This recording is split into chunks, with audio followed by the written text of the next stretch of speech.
Saya ucap terima kasih kepada Gubernur Dr. Rashid atas ikhtiar ini meneruskan wacana segar, memberi kefahaman tentang apa makna reform struktural yang sangat diperlukan dalam keadaan ekonomi yang tidak menentu, tetapi memerlukan tekad politik dan dasar yang jelas untuk pertama, menjamin pertumbuhan yang segar, dan kedua, kerangka madani itu dilaksanakan secara berkesan. Dan terima kasih sekali keluarga Bank Negara Malaysia kerana beberapa inisiatif itu memberi suatu gambaran bahawa Bank Negara Malaysia bukan sahaja menjadi satu bank negara dan pusat yang hanya menentukan suatu dasar fiskal dan kewangan terutamanya, tetapi juga memikirkan soal kesenjangan, soal masyarakat, beberapa ikhtiar sosial, peningkatan golongan asnaf, kemiskinan tegar. Dan ini akan memberikan makna dan pengertian relevance atau kaitan apa erti pembangunan. Bila kita sebut tentang reform struktural, ini memberi gambaran bahawa perubahan kecil, anjakan paradigma biasa itu tidak akan cukup. Kita lihat umpamanya mengapa kita mengasap perubahan struktural dari segi umpamanya penyasaran subsidi. Kerana penyasaran subsidi ini tidak salah bagi yang miskin, bagi yang melarat. Tapi subsidi bagi golongan kaya, subsidi bagi orang asing yang tidak membayar cukai, tentunya akan membebankan mana-mana negara. Tetapi apa juga langkah fiskal dan perubahan termasuk langkah-langkah yang kita perkenalkan tidak semestinya popular. Sebab itu peranan Bank Negara dan juga rakan-rakan dalam institusi kewangan perlu bukan saja mendukung perubahan, mendukung anjakan paradigma dan perubahan struktural, tetapi memberi kefahaman kepada masyarakat.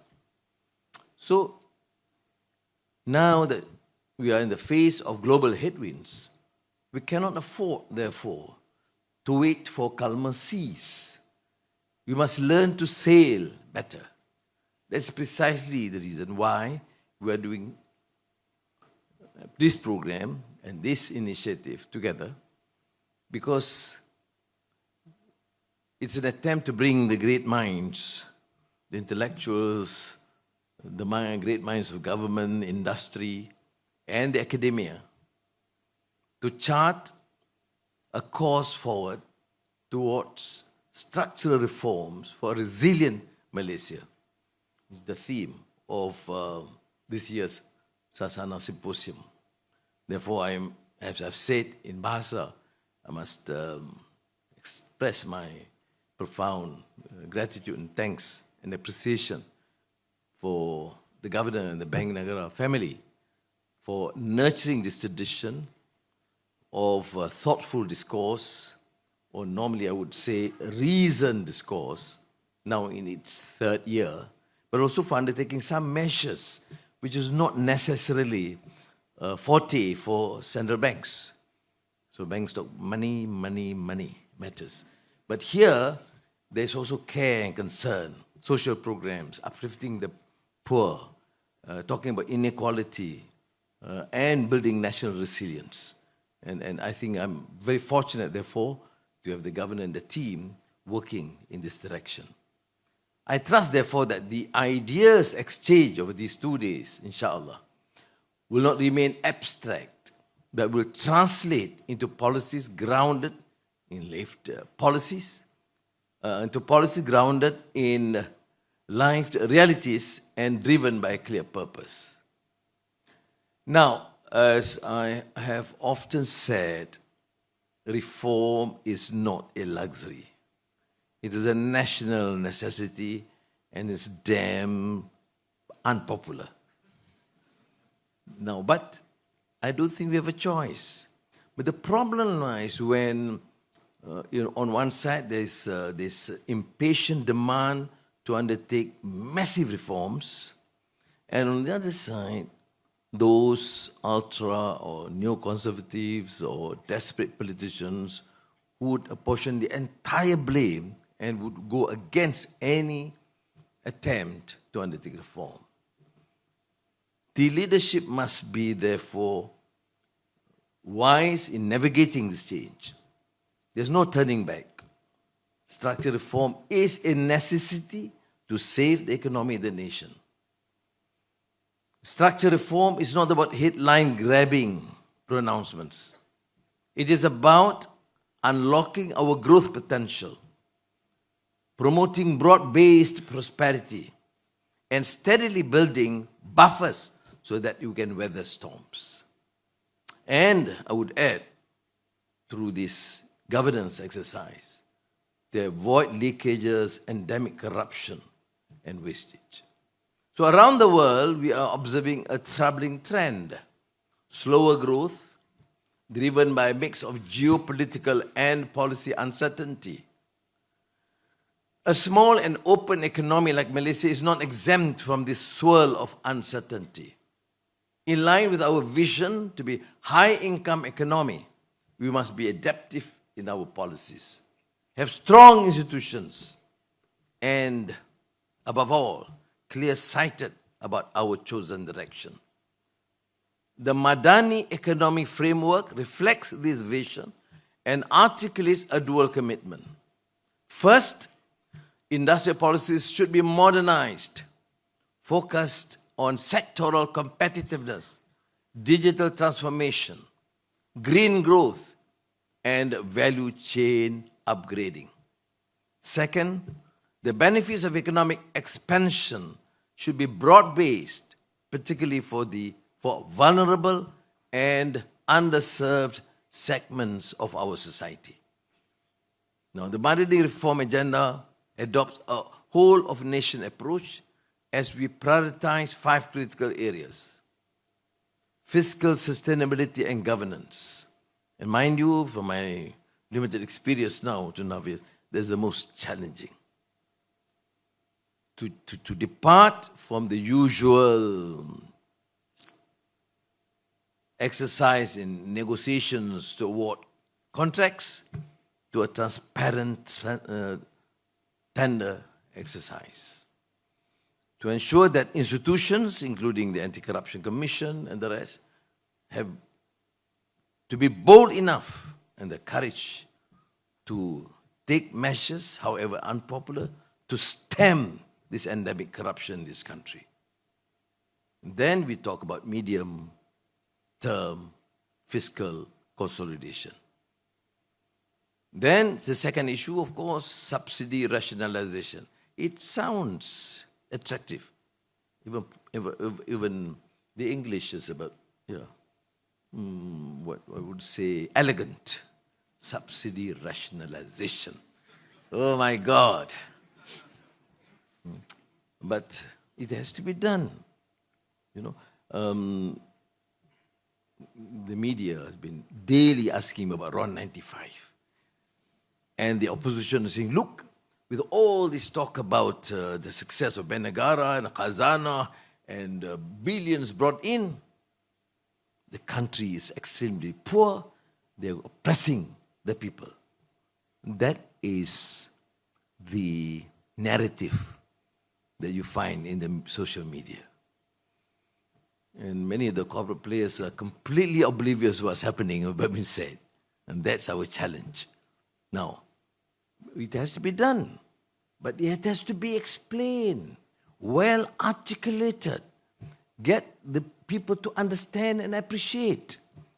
And that is why I think this sort of reasoned exchanges and discourse is vital to ensure not only the program is considered to be effective or sound policies, but effectively implemented and understood by the majority of our people.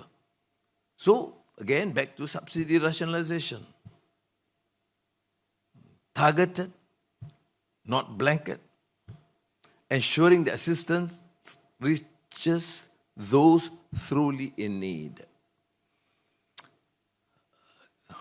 Third is tax reform. I said, there's a dilemma. You remember, to paraphrase Hamlet, to tax or not to tax. Now, you have to expand the revenue base. We want to ensure quality education, better health reform and services. Now to grapple with the new challenges, new technology, digitalization, all would demand funds, disbursement of more funds. But nobody wants to pay, including the very rich. So that is our challenge, therefore. Tax reform is a necessity to expand the revenue base, improve enforcement, and of course, addressing leakages without burdening the poor. Then, next will be human capital upliftment. All agencies, government, GLICs, the private sector, have to undertake this measure, because whilst we pride ourselves in being able to attract foreign direct investments, new technology, AI, from Infineon to NVIDIA to Google to AMD, but then we need to therefore uplift our human capital and talent through, of course, TVET, digital upskilling, including labor market reforms.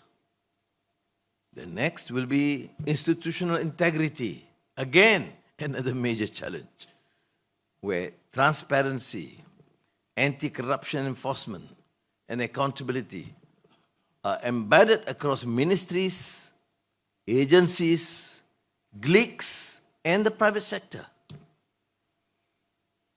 So, ladies and gentlemen, amid rising global headwinds and the imposition of unilateral tariffs, I just wish good luck to Zafrul, who is now in Washington, D.C. Malaysia's economy remains fundamentally sound. I'm just quoting the governor. Now, as chair of ASEAN this year, Malaysia has reaffirmed the need to pursue deeper economic integration, anchored in inclusive, resilient, and sustainable growth. I mean, that's where resilience is all about. Domestic resilience, regional resilience. There's so much capacity even within ASEAN. The resilience that we have to build to strengthen our trade, our investments, intra-ASEAN trade investments, then work with others. So we continue to depend on the United States for investments and trade. We enhance our relations with China and countries in this region. And EU, fortunately, has been more positive now, easier to negotiate with them. Thank you, ambassadors. Please convey my regards to your chiefs. And now we are working very closely to ensure that this EU FTA with Malaysia and with ASEAN succeed. Because then everybody realizes that the dependence and to just wait and be obsessed with the issue of tariff will not help. So we take other measures to ensure there is resilience domestically, regionally, and between countries and among regions. So in an increasingly volatile global landscape, ASEAN's centrality and regional economic bonds, we have been, should I say, committed to build, as we have done so for decades, to offer a steady compass and a strategic counterbalance to external uncertainties. We are charting, Malaysia precisely, a bold course in digital transformation, guided by national strategies such as the Digital Economy Blueprint, the Financial Sector Blueprint, and the Capital Market Master Plan. Now, together, these frameworks lay the foundation for an agile, resilient, and future-ready economy. Few may realize that Malaysia was among the early movers in the digital asset space, having begun exploring central bank digital currencies as early as 2017. Now, these efforts gained momentum with the establishment of a formal regulatory framework in 2019, providing much-needed clarity and confidence in the trading of and investment into crypto assets. Now, I have to deal with the Securities Commission and Bank Negara. They are bastion of conservatism, as you know, but I'm not joking. But they are supposed to do that. So we have to really engage and negotiate to make sure that they retain that anchor, at the same time accept the new risks. So good luck to Johan. Now, and today we mark yet another beginning of a new chapter, one that calls for deeper collaboration between regulators and industry players. It is in this spirit that I'm proud to launch the Digital Asset Innovation Hub, a testament to Malaysia's commitment to ensure policy evolves alongside innovation.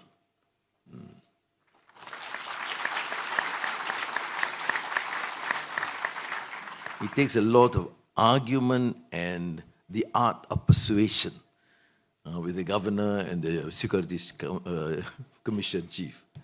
And I'm joking. Partly serious. Now, the hub will serve as a catalyst for progress, enabling innovators to test use cases such as programmable payments, ringgit-backed stable coins, and supply chain financing, unlocking new efficiencies across the financial system and the broader economy. So our ambition is clear: to align infrastructure, policy, and talent across both the public and private sectors in pursuit of a digitally capable, future-ready Malaysia.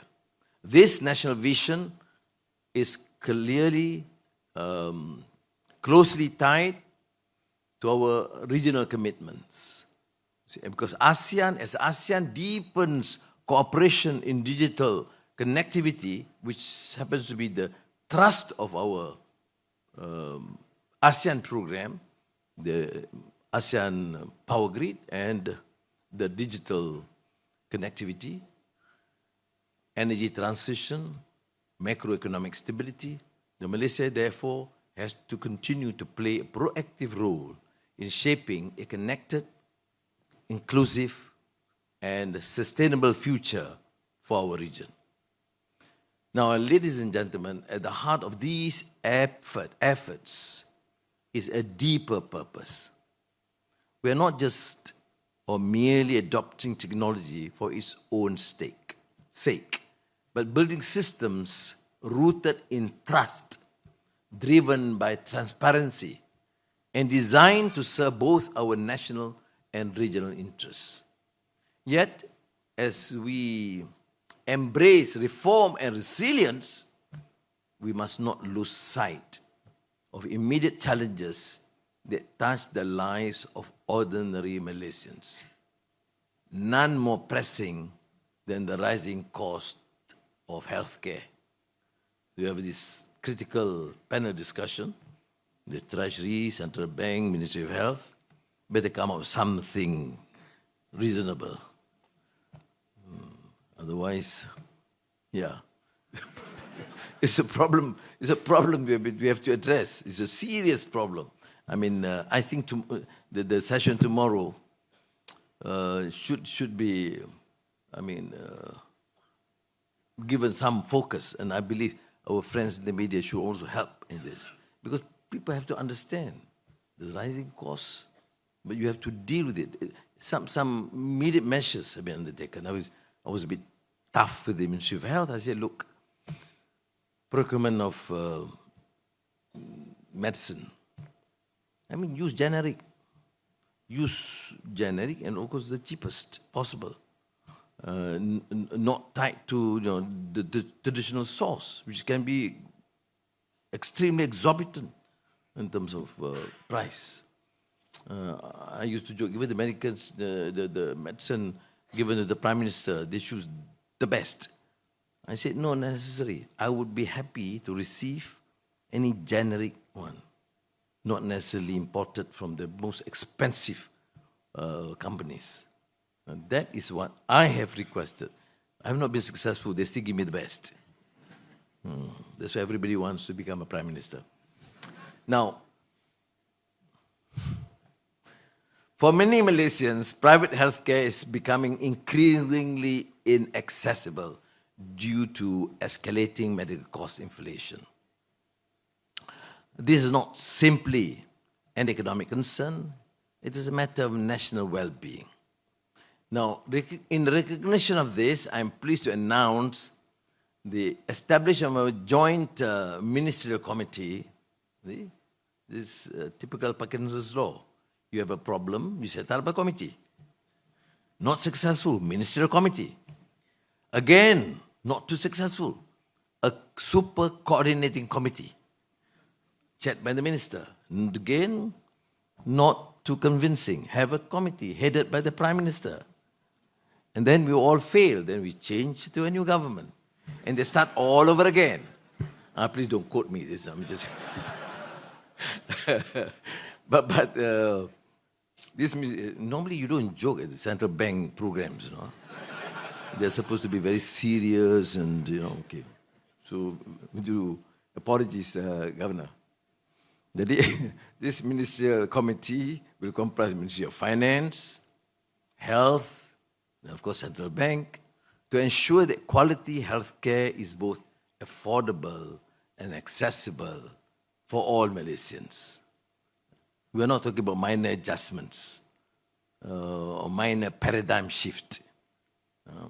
We must be prepared to undertake a fundamental shift towards a value-based private healthcare system that prioritizes outcomes, transparency, and fairness.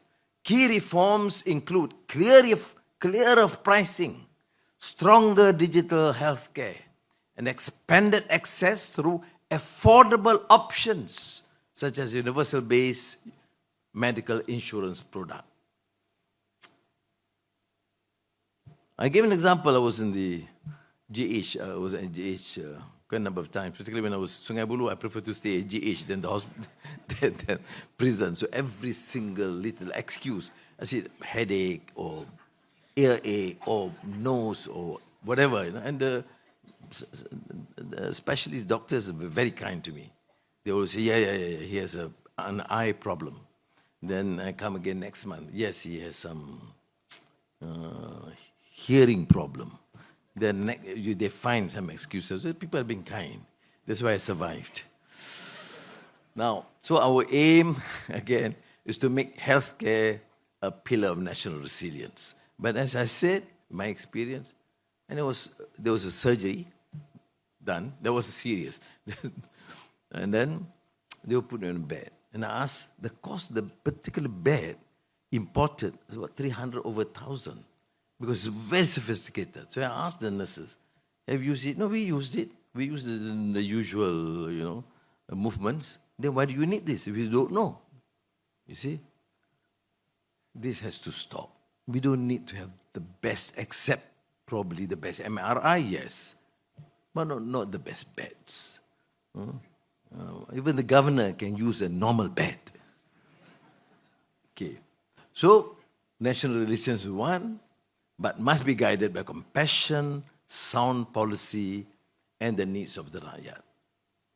And inshallah, I will personally see this reform through. Now, before I conclude, let me reaffirm that the Madani government remains resolute in delivering deep and meaningful structural reforms. Like seasoned navigators, we must and will stay the course, especially when the waters are uncharted and the conditions uncertain. Even small shifts in direction, when taken with consistency and purpose, can alter the course of a nation, shaping a future where the economy serves not the few, but uplifts the many. With that, dengan lafaz Bismillahirrahmanirrahim, I hereby officiate Sasana Symposium 2025 and launch the Digital Asset Innovation Hub. Wassalamualaikum warahmatullahi wabarakatuh.